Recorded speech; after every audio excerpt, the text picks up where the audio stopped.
Hello, lần đầu tiên chơi slam cho điện thoại nha. Chơi slam chơi này nha anh em. Hả? Thử slam này. Mềm quá.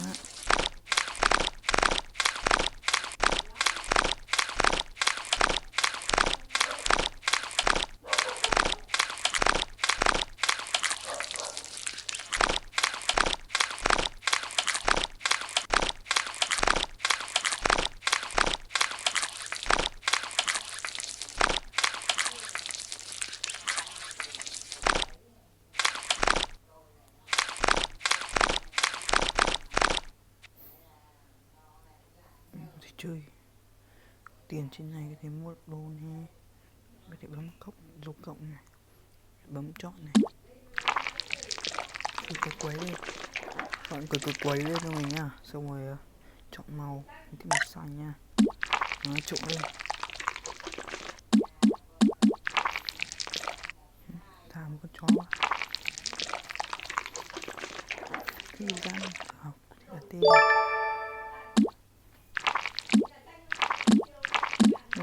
xếp vào mềm như các bạn. Cỡ mềm rồi các bạn ơi.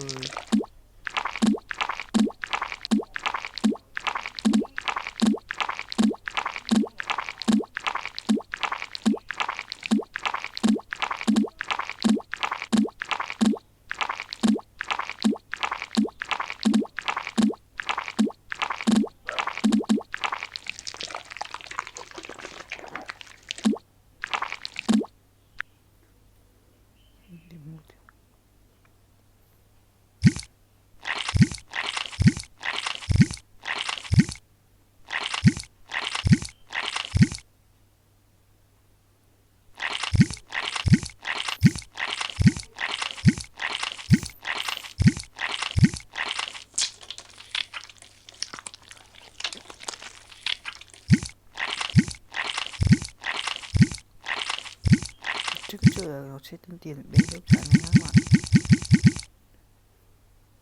Chơi cái trái này nhé các bạn.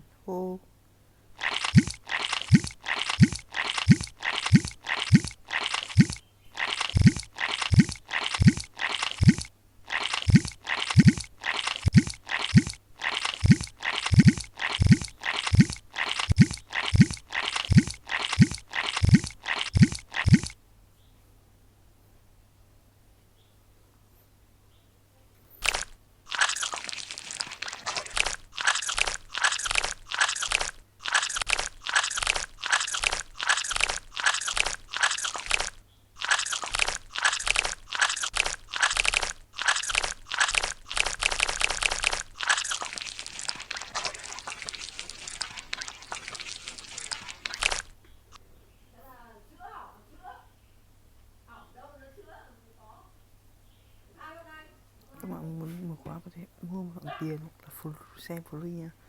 Mình không thích xem hơi dài hay đâu nên các bạn sẽ chơi thử cái màu sập sám này nha. Rất nhiều.